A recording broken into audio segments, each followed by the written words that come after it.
Hey guys, this is Ed with the Kaizen Effect. Right now, I'm actually at Walden Pond. Yes, the Walden Pond where Henry David Thoreau set up shop, sucked out the marrow of life, and paved the path that led him to becoming a legend. And the life of Henry David Thoreau is going to be an underlying theme throughout this video. I'm going to use it as an example to drive home the themes and points I'm going to present in this video. But before I do that, I want to first figure out where this video is going to lie in place in terms of the other videos I've made and the journey you're embarking on with the Kaizen Effect. Now, previously, what I've been doing in the Kaizen Effect, I've been giving you little tidbits of your journey, where you're going in life, what needs to be done to manifest your dreams into the real world. For example, what I've talked about is how to build up an inner framework such that your mind works with you and it's an ally, not an enemy. In the sense that I showed you how to take your perceptions and mold them such that you view the world in a way that is contingent, or rather that is a clear representation of the world around you, such that you can navigate it properly and use it so it gives you more than it takes.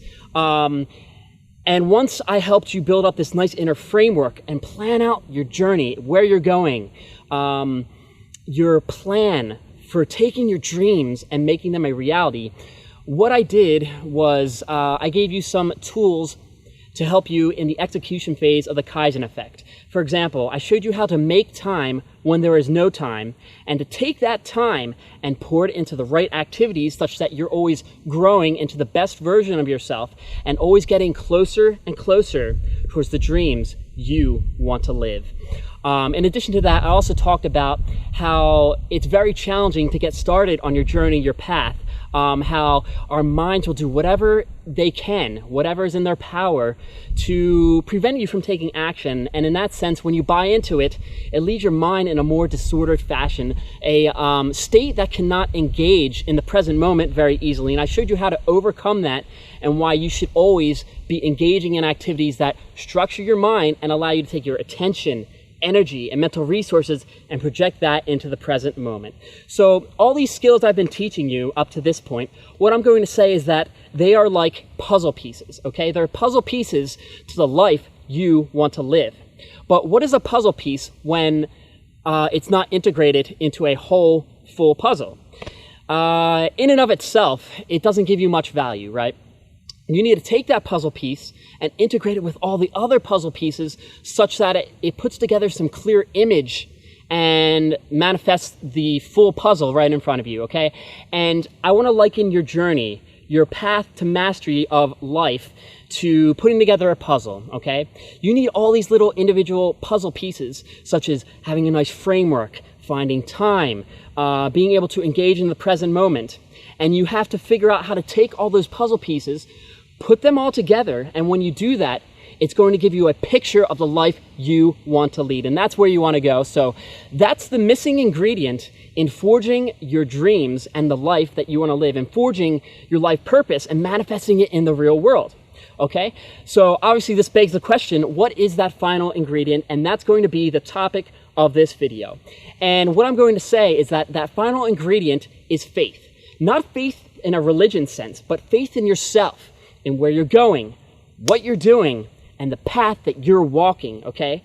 This is, in other words, confiding in your integrity, because you believe that by being on this path and walking it, it's going to lead to something great. It's going to lead to the manifestation of your dreams and the places you're trying to get to, okay? And for that reason, faith is the operative word, okay? It allows you to take action. It allows you to take your plan and execute it. Because if you don't believe that your plan is going to work, if you don't believe that it's going to happen, why would you take action? Why would you push through the obstacles that come in your way? When you believe that it's possible, when you have faith in yourself and you confide in your integrity more than anything else in the world, you go to any length to make things happen, because you believe that if you put in that time and invest it in what you're doing, in your plan, your journey, and what you want, that it's actually going to happen and it's going to become a reality for you. So for that reason, what I say is faith is the operative word. Faith in yourself and what you're doing, okay? Now, I want to next make a distinction between faith and hope, because I feel like a lot of people confuse these two things. And I'm going to start with hope, okay? Now, what is hope? Hope is something which you have a vision in your mind that you want to be instantiated in the world in front of you. And when you hope that it will be manifested in front of you, that's all you do. You hope that some exterior force, some external force will act upon your life and make this vision you have in your head appear in the outside world, okay? And what I'm going to say is that that's sort of taking something outside of your control and not allowing you to be in the driver's seat, to take the wheel and steer your life's journey towards where you want it to go.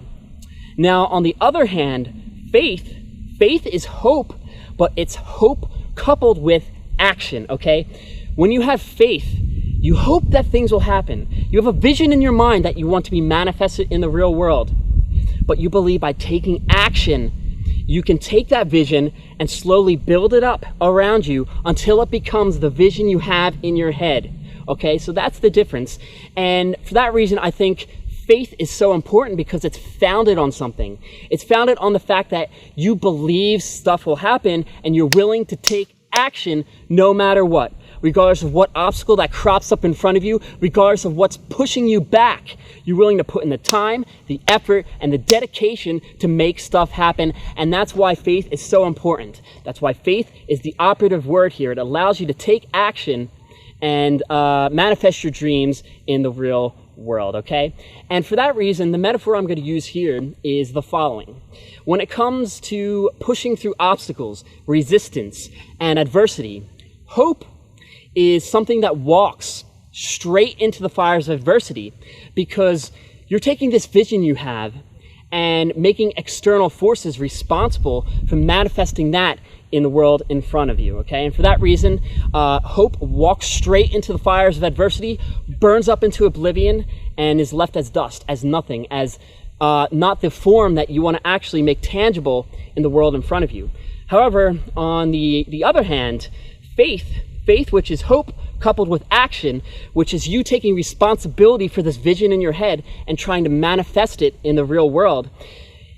Faith leaps over the fires of adversity. It does not walk straight into it. And for that reason, it allows you to get to the other side where you want to get to, that side where you lead the life you want to live, and you're able to manifest your dreams straight in front of your face, okay? So for that reason, what you need to do is, once you forge your life's purpose, and you have a plan that you've poured thought and concerted effort into, that you know the likelihood of it succeeding is very high, what you need to do is confide in your integrity. Confide in what you planned and execute it, okay? When you do that, it's going to turn you into a formidable force, because you know what? On your journey, you're going to have hard times, okay? Any journey is characterized by peaks and low points, okay? It's like walking through a valley, okay? You're going to go up and you're going to go down. But when you have faith, full faith, that when you put in your time and effort into whatever you're doing, that it's going to work when you meet these challenges, when you're at the bottom, when you can't push anymore, when you have no energy left, you're going to find a way because you believe that you can make it happen. And that is what allows you to stick to your journey, okay? That is the operative word. Always have some kind of faith. Always make stuff happen, and you will lead the life you want to live, okay?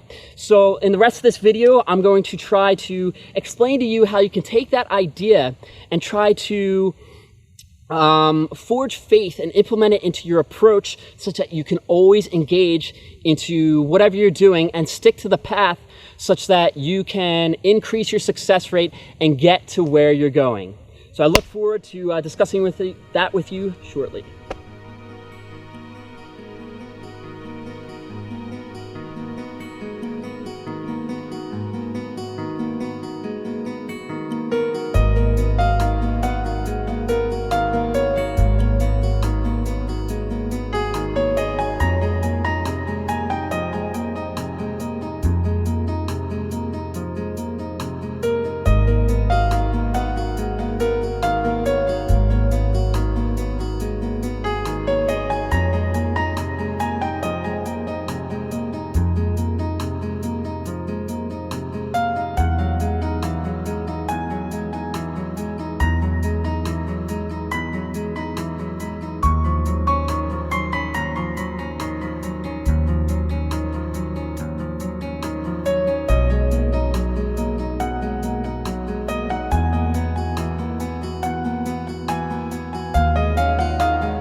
selectively focus on the immediate goal as opposed to the long-term goal, what's going to happen is it's going to be easier to first take action and actually accomplish whatever goal that is, regardless of how small or large it is. So what you want to do is, if you're facing that situation, you want to say, okay, what's the first action I can do?